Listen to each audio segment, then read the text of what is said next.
Ayan mga kabunyog, ito ang take ko dito sa ano, nagpapalusot na naman, nagpapalusot pa sana si Marcoleta. Ha? Kasi talagang ano, matindi ang mga bati ko sa kanya ngayon. Matindi yung mga ano sa kanya dahil sa kanyang mga sinabi tungkol diyan sa West Philippine Sea. Nung una kasi, nung una actually, nung ang alam ko nung nakaraang taon nagsabi na yan si Marcoleta na invention lang natin yang West Philippine Sea, hindi naman talaga totoo yan. Hmm? Tayo lang nang gumamit niyang pangalan na yan, wala yan. O tapos ngayon sinabi niya na naman walang coordinates. Hmm? Kaya lang noon hindi siya pinapatulan ay ngayon talagang kaliwat kanan. Kaliwat kanan ang bumabati ko sa kanya, mga legal experts, maritime experts, defense analysts. Kaya ano talaga. Ngayon dahil sukol na siya, mga kabunyog mga kababayan, lalo na itong huli niyang statement, yung huli niyang statement na ano daw, ah bakit hindi na lang natin i-give up ang Kalayaan Island Group? Ano yun ganun yung pagkakasabi niya. Ngayon, nagpapalusot si Marcoleta. Sabi ni Marcoleta, ang layunin ko ay hindi upang ipagtanggol ang anumang banyagang interes katulad ng China, kundi para patatagin at linawin ang ating paninindigan bilang isang bansa upang kahit karaniwang mamamayan ay lubos na maintindihan ang sitwasyon lalo na sa West Philippine Sea. Sus naman, hindi ganun ang ginagawa mo, Marcoleta. Ang layunin niya daw ay hindi niya naman daw tinataguyod o pinagtatanggol ang interes ng anumang banyagang bansa katulad ng China. Gusto niya lang daw ilinaw talaga, maunawaan ng mga karaniwang mamamayan, ang tungkol diyan sa West Philippine Sea. Hindi ganoon ginagawa mo eh. Pinagtatanggol mo ang China eh. Tama yung sabi ni retired Senior Associate Justice Carpio. Anong sabi ni retired Senior Associate Justice Carpio? Hinahanap mo ang coordinates ng West Philippine Sea? Ay bakit? Ang 9 dash line ba ng China may coordinates? O bakit hindi yun ang hanapin mo? Parang mas hinahanapan niya yung butas yung ating paninindigan para sa ating teritoryo kaysa sa hanapan ng butas ang China. Hindi. Siya pa yung parang nagiging tagapagsalita ng China. O tapos ngayon na naman, dito na naman sa mainit na issue ng itong mainit na issue ng Kalayaan Island Group. Oh. Ka ka-chat niya si Joseph Morong, sabi niya, hindi naman daw ganito sabi niya, hindi ko sinabi na ipamigay natin ang KIG. These people are deliberately abbreviating the context of what I actually discussed at the last CA hearing before the 35 members of the AFP who are to be confirmed on that day.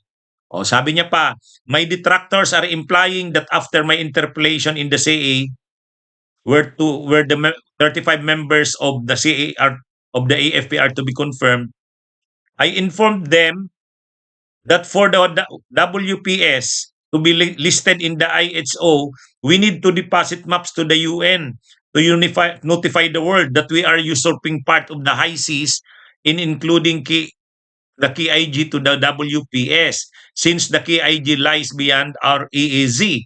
I said that is not possible because that will be violating the UNCLOS unless of course we give up the KIG to solve the problem. Mayroon na tayong dinesisyonan na yung Korte Suprema ng Korte Suprema yan sa kaso ng Magalyuna versus Ermita. Dinesisyonan na yan. Sinabi na ng Korte Suprema na kahit naman yung ginamit natin na baseline demarcation ay labas na yung KIG, yung Kalayaan Island Group, hindi naman ibig sabihin na hindi na part ng teritoryo natin 'yun. Hindi naman ibig sabihin gini-give up na natin 'yun. Abogado siya, hindi niya alam yung desisyon na 'yun ng Korte Suprema. Sus naman itong si Marcoleta. Huwag na siyang magpapalusot. Papalusot pa siya. Kasi nagpapalusot pa siya ngayon kasi talagang binabati ko siya kaliwa't kanan. Oh, pati yung anak niya todo tanggol sa kanya, alanganin naman din ang pagtatanggol. Kaya ang malinaw dito, ang malinaw dito, nasosobrahan kasi siya ng yabang. Nasusobrahan na siya ng ano, na akala mo naman lahat ng sinasabi niya ay tama. Akala mo naman ay eksperto siya. Oh, yan ang problema sa kanya eh.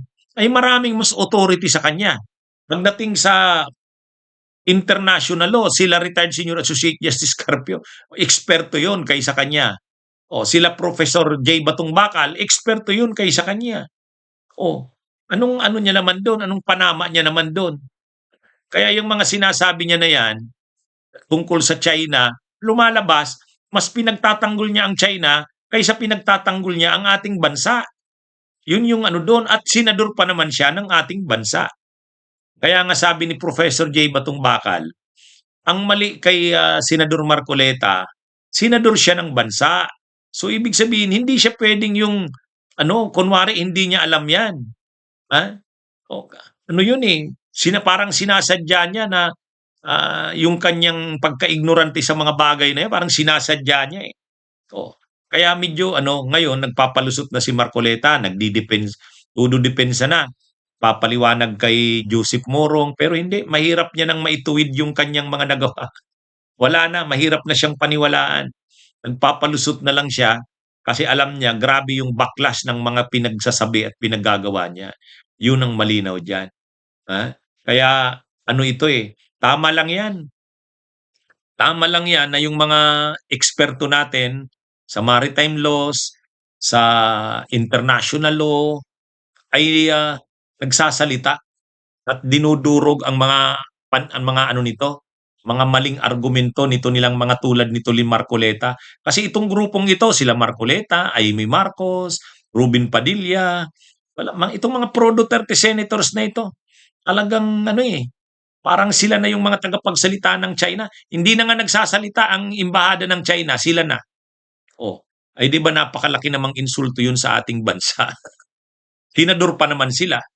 Bunyog, bunyog, halikan na kasama ka. Bunyog, kapag buklod ay may pag-asa. Luzon, Visayas, Mindanao, isa ang pananaw. Sa bagong Pilipinas ang bunyog isisigaw. Bunyog.